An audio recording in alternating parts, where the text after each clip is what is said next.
What's going on, people? It's your boy Alex Teniola from Social Construct, and we're here in rainy Wales learning about hydrogen gas. So the first stop is a Protium event. They're talking about hydrogen gas. They've built 2 sites. They're probably one of the first companies to actually get this sort of bid as well. So we're going to be learning everything hydrogen gas, taking us through, talking to some people that know more than I do, obviously, and seeing how you guys can get involved and also get jobs. So follow me and let's get involved.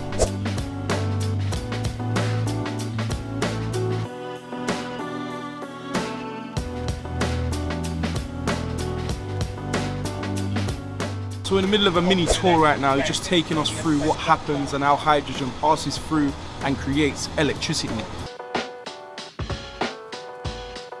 Here are the smaller stacks within naphters. This is a 2.4 kilowatt stack.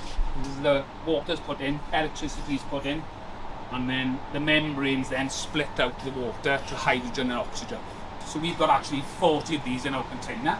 How does that one box compare to that big box there? So this can produce 1 kilogram of hydrogen per day. So that's where the stack is.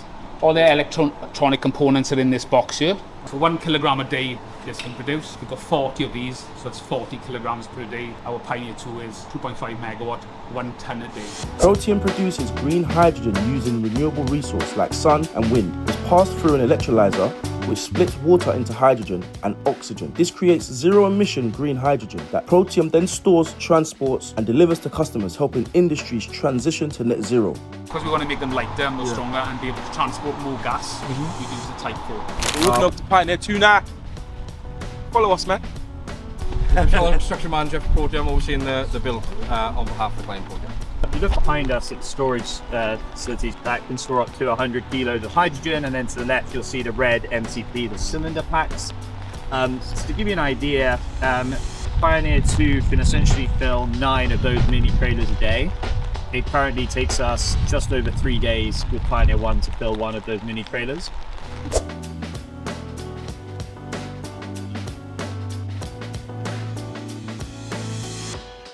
Another way of thinking about it is that the largest rotated trailers that we can take, 1-ton tube trailers, they're almost about 1 ton of storage, so almost about 10 of those units. So this really is a massive step up in terms of scale and capability. So what is hydrogen gas? So hydrogen gas, H2O, water. First of all, we clean the water, goes through our reverse osmosis filter, and then through a deionizer filter. Yeah. Just a series of small micron filters, and out of it then becomes demineralized water. And then we put that demineralized water into our electrolyzers, where there's a chemical reaction, and it splits the water to hydrogen and oxygen. We vent the oxygen, and we save the hydrogen, and we put it into cylinders where we can then transport to the... Wow. So hydrogen gas is H2O, so it's hydrogen and water. Yes. What can hydrogen gas be used for? There's a misconception really, is that we don't actually burn the hydrogen gas. You can burn it. The hydrogen cars we're going to have in the future, or today with progressing with, is an electric car without the battery. So basically you have a fuel cell and a hydrogen tank. The hydrogen goes into the fuel cell, generates electricity, and electricity then runs the car. So are you hoping that one day when you go to a petrol station that you have petrol, diesel and then hydrogen gas? Yeah, it's happening today, but not in this country. Yeah. How many jobs will it create for the community, for the Welsh community? We can bring in sort of hydrogen into the area. It's going to create jobs, new technologies, renewable energies, wind turbines as well, solar panels, solar farms. The local colleges are on board with us, and they're changing their teaching techniques or the courses that they can offer, so they're all going to renewable as well. So the children today will be learning sort of new technologies, and then going forward then they'll have jobs in the industry. So guys, we've just finished up at Protium where hydrogen gas is created. We've learned so much today, but we're not done. We're not done. Darren just told us to head over to GTRC, that's the Gas Turbine Research Centre. So that's where we're going next. See you guys there.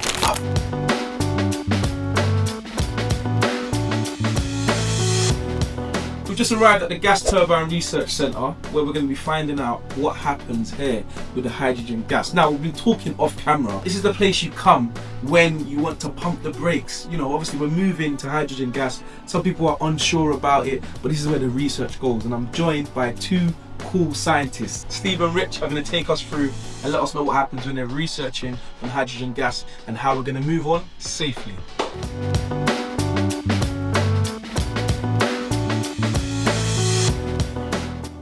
This is a high-speed laser. All right, laser beam, so it comes out of the laser there. It goes up through these optics, comes down through here, and this optic changes it into a sheet.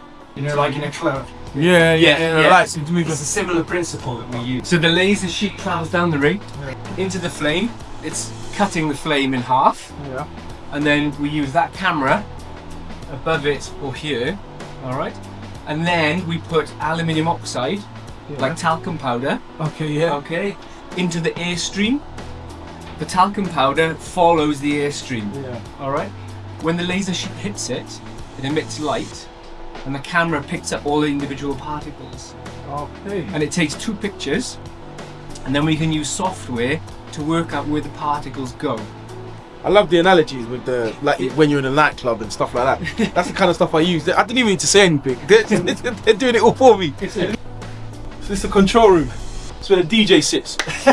So here we've got the screens where we can see the experiments going on. This is all the instrumentation. So when we're doing the tests, we're trying to find out things like what is the temperature, what is the flow rate, what is the pressure inside the system. So this is all captured by a computer, and that allows us to keep all of the data. For the purposes of safety, we just sit up here with these consoles and we can see lots of different camera angles that we can use. And then in here we've got these touch screens that control the flow rates. So it's not like there's somebody winding open a tap or anything like that. We actually put the inputs into the touch screens here so that we've got really good fine digital control. Yeah. And then what's behind us allows us to look at either the gases that come off the flame. So this is a full set of gas analysis. So if it produces anything we don't want, like pollution, something like that, we can monitor and map all of that. And then in here, this is a typical video of one of the flames that we would see. So this is being done at really high speed. So what you're seeing is a kind of a slowed down version of it. We're filming this to demonstrate what an unstable flame would look like. Because if, let's say we put this in a jet engine or something, that's not going to be good for the passengers on the plane. If this is releasing an inconsistent amount of heat, we're going to get an inconsistent product, and we don't want that. So we're trying to get the people that we work with. Flame consistency is good. Yeah, absolutely. Yeah. But guys, thank you very much for today, man. It's been brilliant. No problem. Thank you, man. Nice to have you. Man. Yes. So I've learned a lot today. Hopefully you guys have as well. But we're not done yet. Where to next, guys? Panasonic tomorrow. Yes, that's it. Panasonic tomorrow. So let's see what happens over there.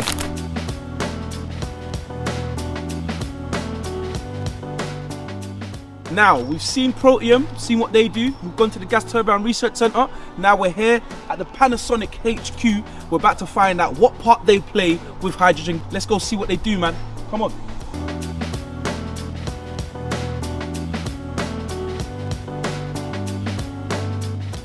As a client of Proteum, Panasonic sources renewable hydrogen produced locally in Wales, running a decentralized energy system with 21 hydrogen fuel cells, solar panels and battery storage. This innovative setup not only generates electricity for microwave oven assembly, but also recycles heat from the fuel cells to warm spaces and provides hot water throughout the building. By fully replacing fossil fuels with clean hydrogen, Panasonic's Cardiff plant is cutting emissions and setting a new standard for sustainable factories in the UK. During the generating electricity, this hydrogen fuel cell generates heating.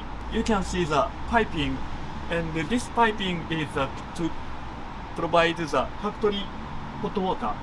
So this just generates all the heating for these offices basically. So make sure that there's hot water. These 2 big tanks store it. Madness.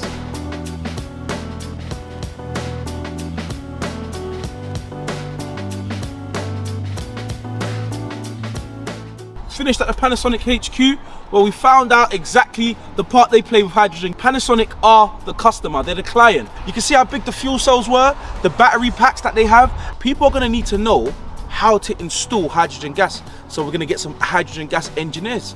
We're going to need about 200,000 hydrogen gas engineers. Boy, is hydrogen gas the way forward? Let me know in the comments. I've been your host, Alex Teniola. Make sure you're liking, subscribing and sharing. Social Construct on every single social media platform. See you guys later, man. Bye-bye.